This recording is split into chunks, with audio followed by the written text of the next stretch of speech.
Welcome back, everyone. Paladins has a brand new champion coming to the game in May of 2020, along with a new battle pass. So we'll talk about the new champion, the battle pass, and some of the particular highlights in the patch notes to come. So the name of the new champion is Corvus, the Magistrate's blade. You can see a picture of him there, and he's kind of holding a dagger or some sort of blade. And my first thought is that he's going to be a flank, which makes a lot of sense to me. I predicted that they were going to have a flank for this new champion after the battle pass. It's been a few months since they released a new character, which was obviously Tiberius, and then before that Rom, so damage, and then, damage and a frontline. And so to me, it made a lot of sense that they would have a flank. Well, I'm sorry, my flankers out there, my flank mains. This new champion is not a flank. This new champion is a support, which is good for me because support is my main class, but I do kind of feel bad for the flanks out there. So let's talk about Corvus a little bit, the Magistrate's blade.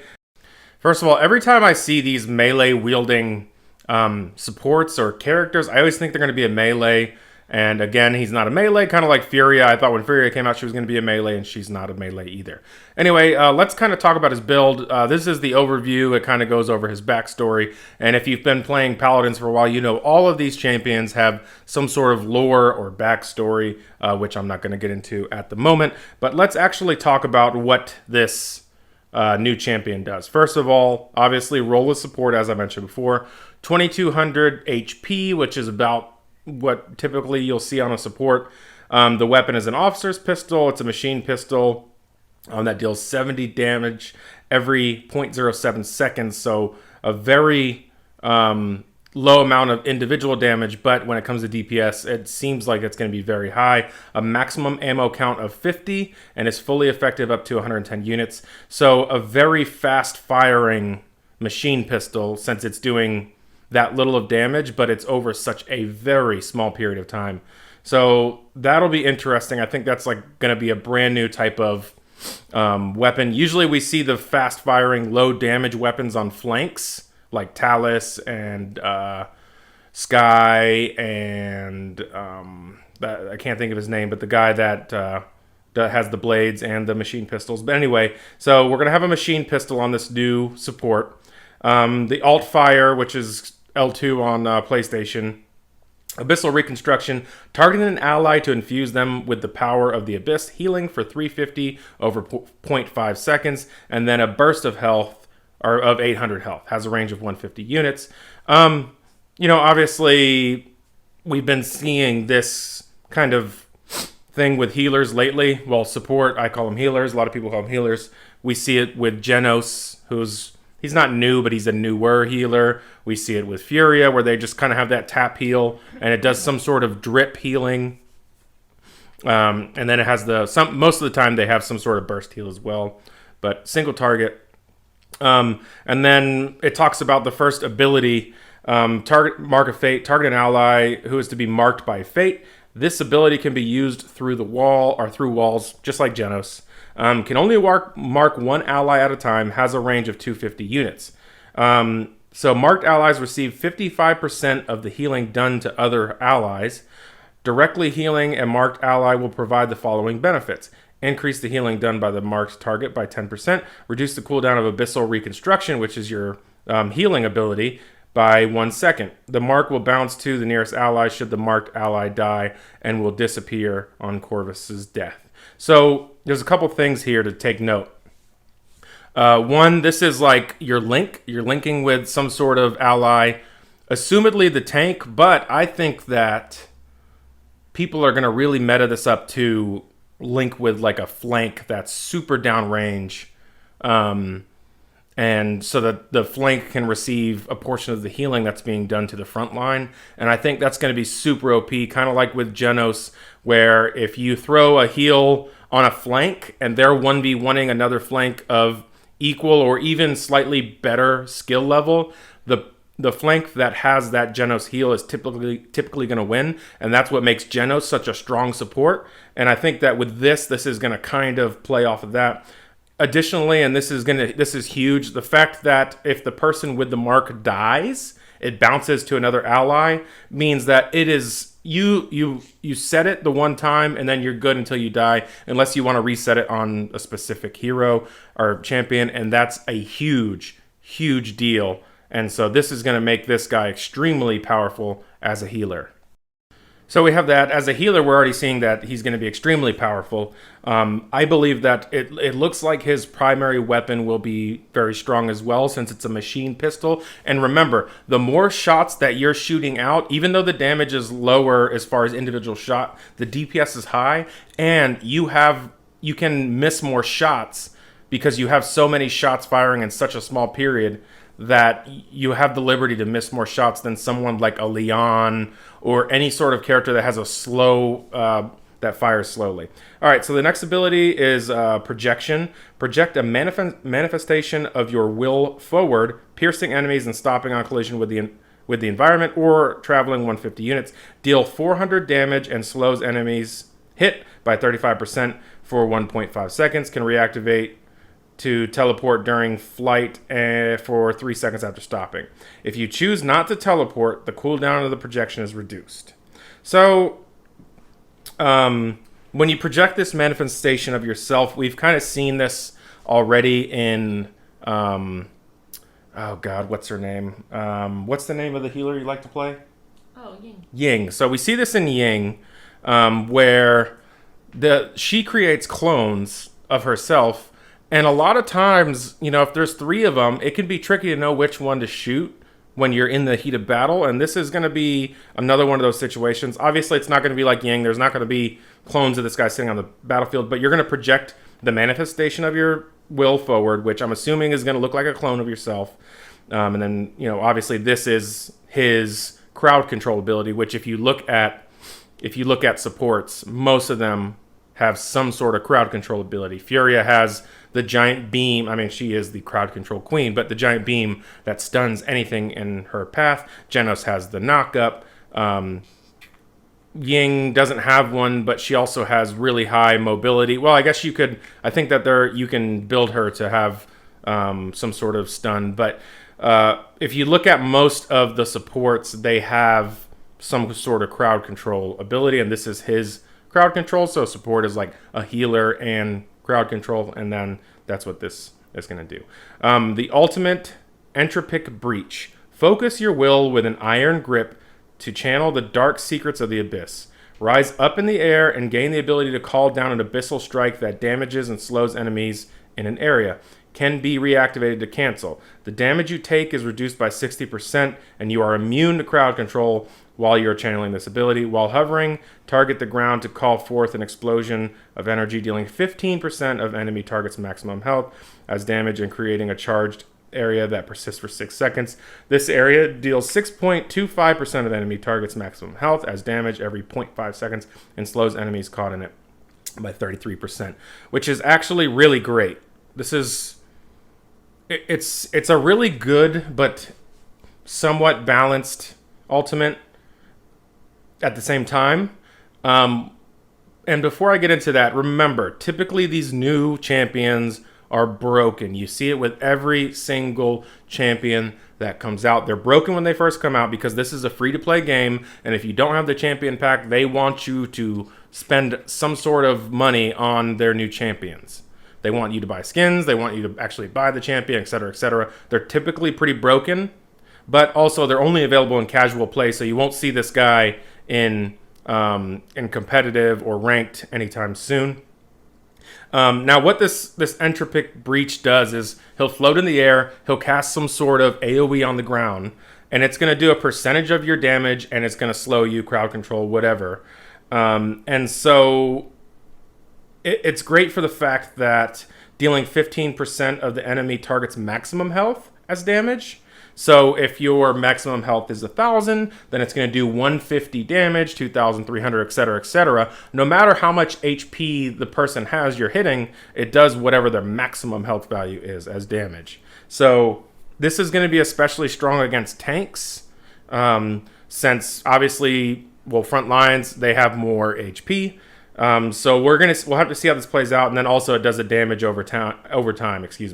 So it stays in the area for 6 seconds, and each tick of the damage over time does 6.25% of the enemy's maximum health, and that's going to be every 0.5 seconds. So basically it's 12 ticks of 6.25% plus the initial 12 times 6.25. It's 75 plus 15. So you're going to have just enough. If you're maximum health and you eat this entire ultimate, you'll have 10% health left. Hopefully you don't eat the whole ultimate, because 6 seconds is a long time to stay in an ultimate. But it's great for terrain denial to push enemies off of a point. So we'll see how that goes. I'm going to read the talents. I'm not going to read all the cards, but here's the talents. Dark Gifts. Your marked ally gains the following benefits. Reduce the effectiveness of crowd control by 15%. Always great. Always great. Reduce the cooldown of abilities by 10%. That's like, what? That's kind of OP. Okay. And this is for your marked allies. Increase reload speed by 15% and gain 50 health every 1 second. That is crazy. So your mark, it's a free thing. You're going to throw it on someone. If you use this talent, your mark is going to be a god. I mean, they are going to be godly. The next talent is Stunning Visage. Enemies hit by projection are stunned for 1 second, and any enemy caught between your projection and you when you teleport takes 600 damage. So the projection slows, but now this turns it into a stun, and as we know, stuns are devastating in this game. And then there's some sort of mechanic with your teleport where they can take additional damage. And then the last talent, decrease spreading influence. Decrease the percentage of healing given to marked targets by 15%. But you can have 2 marks at the same time. That's kind of, I think for the healing meta, that's going to be the thing. If you're trying to do more of a buff meta, you'll probably do the Dark Gifts. But that seems really good. And it kind of reminds me of the old way that Ceres's healing used to be. She didn't always heal everyone that was around the target. That used to be a talent, and that kind of reminds me of it. And so to some degree, that means you can kind of heal 3 people at once, because you can have your 2 marked targets, and then you can heal a third person. You heal the third person, and then the 2 marked targets are going to get a portion of the healing. And so to me, that's going to be really broken for a while. It's going to be broken, but these new champions are always broken. But anyway, I'm not going to go through all the cards. I'll post the wiki below, and I'll also post the patch notes below, so you can read through it. There's just too much to read through, but I will go to the skins, and we'll just briefly look at those. The first one, the Pyrelord Magnus, unlocked with 800 crystals, direct purchase. That one looks super cool. The hero himself looks cool. This like armor skin is super cool. And then the Exemplar, which unlocked for 200 crystals. I'm guessing it's it looks like a recolor. So it's a recolor of his regular skin. And then again, season pass, Abyssal Acolyte. It's a recolor. He's got like some different makeup going on. And then Golden, of course, is just gold recolor. So those are the skins that are launching with him. The 800 crystal skin does look dope. I will say that I don't buy skins anymore with real money. I've said that before because third person's no longer in the game, so that's just my opinion. I don't spend money on this game anymore. I feel like I've done my part. I've spent probably between $100 and $200 on the game since 2016 or whenever it first launched. I can't see my skins anymore, so I don't buy any more skins. But if you like to show skins off to other people, it's definitely going to be dope. That's just not for me. Anyway, new battle pass. We'll go over that, and then a few highlights of the patch notes, and that'll be it. And then you can check out the wiki in the link below. All right, so battle pass format changes. The duration of the battle pass is extended. So maybe instead of multiple, like 3 battle passes, maybe they'll just do 1 or 2. I'm pretty sure there was 3 battle passes since Tiberius came out. I could be wrong. But, from January to May, in my opinion, that's kind of a long time in between new champion releases. I don't know. Maybe that's just me. I don't feel like these champions are that complex to where, and tested that much to where it takes that long. But, if that's not their focus to release new champions, then I guess that's fine. But anyway, duration of battle pass is extended. Battle pass track increased the total battle pass levels 80 to 120. Of course, they want to put more levels in it because they can make more money off of it. And it stretches it out. It lowers development cycles. And anyway, we're not going to get into the logistics of it. But I don't buy the premium battle pass anymore. I used to always buy them. I just take the free stuff and run. But if you like the stuff that's in the battle pass, I definitely recommend buying it. I mean, the game still costs money to develop. There's people who are employed. So by all means, it's just for me as a consumer, I don't feel like I'm getting my money's worth. Anyway, challenges, increase the total number of challenges 50 to 60. So, there used to be a daily login, and they got rid of that. And I think, they said there was a few reasons they got rid of it. Now in the free battle pass, you can get gems, but I feel like they maybe felt like they weren't making enough money with the daily login, because you could get, if you did your daily login, you could get a pretty decent amount of gems, but you didn't really have to play the game. For the battle pass, you have to play the game. And I think that's why they took away the daily login, because people were just logging in to get the gems. Anyway, title rewards now granted 30 and 60 total challenge completed, that's kind of cool that they have all the different challenges within the pass, and you can unlock things. It's kind of, that is cool. I'll give them credit on that. Instant unlocks when you actually buy the pass with real money. You're going to get a skin for Victor. Do we see the Victor skin? I don't see the Victor skin. Hang on. Okay, so it's going to be Draconic Fighter Victor. So I'm wondering, maybe... Okay, I don't see it, but yeah, you're going to get a Victor skin. You're going to get the frame. You're going to get an avatar and a experience and gold booster. As you can see, here's the skins for the battle pass. You know what? They're upping their skin game. I would like to see what these look like in game. That Strix skin is dope.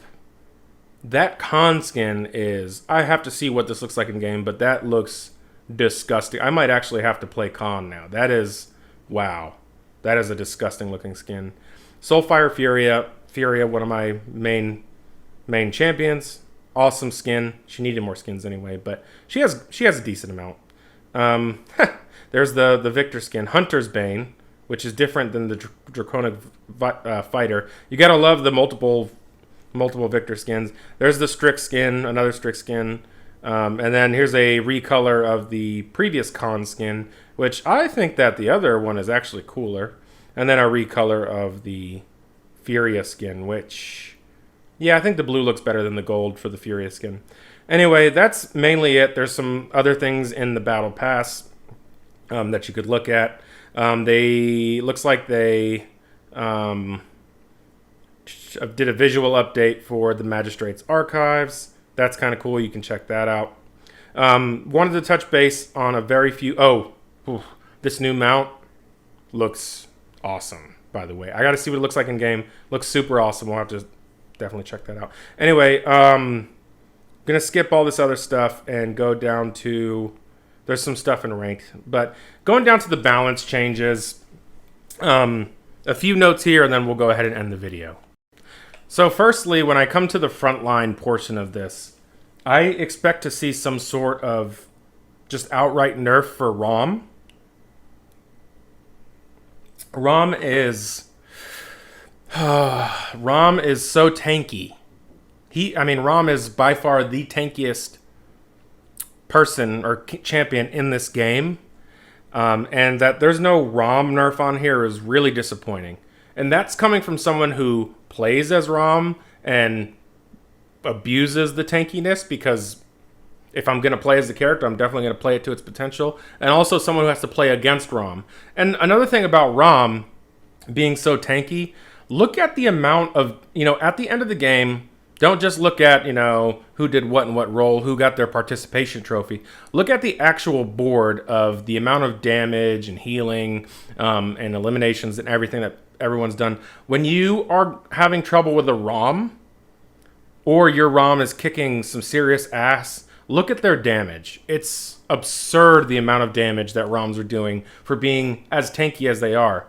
I don't think that any character in this game can 1v1 a ROM. Any champion can 1v1 a ROM. I don't know if, to that point, if any champions in this game can 2v1 a ROM. Two good of two other champions, one good ROM of all the same skill level. I think the ROM is still going to win. But anyway, no ROM nerf. A few things on there. A slight nerf for Furia. Not a big deal. They nerfed her damage and the shield that she gives for Light of Dawn. And a few buffs here and there. An IO buff. Kind of more of a balance, I guess. A buff on one end and a nerf on the other end. And then just a few minor things. Nothing too major to look at. That's it for the most part. There's some general stuff that you can take a look at. I recommend taking a look at the patch notes. Anyway, I do appreciate you guys watching the video. If you have questions about the game, please feel free to do so. If you'd like to see specific content for the game, I'd love to share that as well. I do play Paladins quite a bit, almost every day.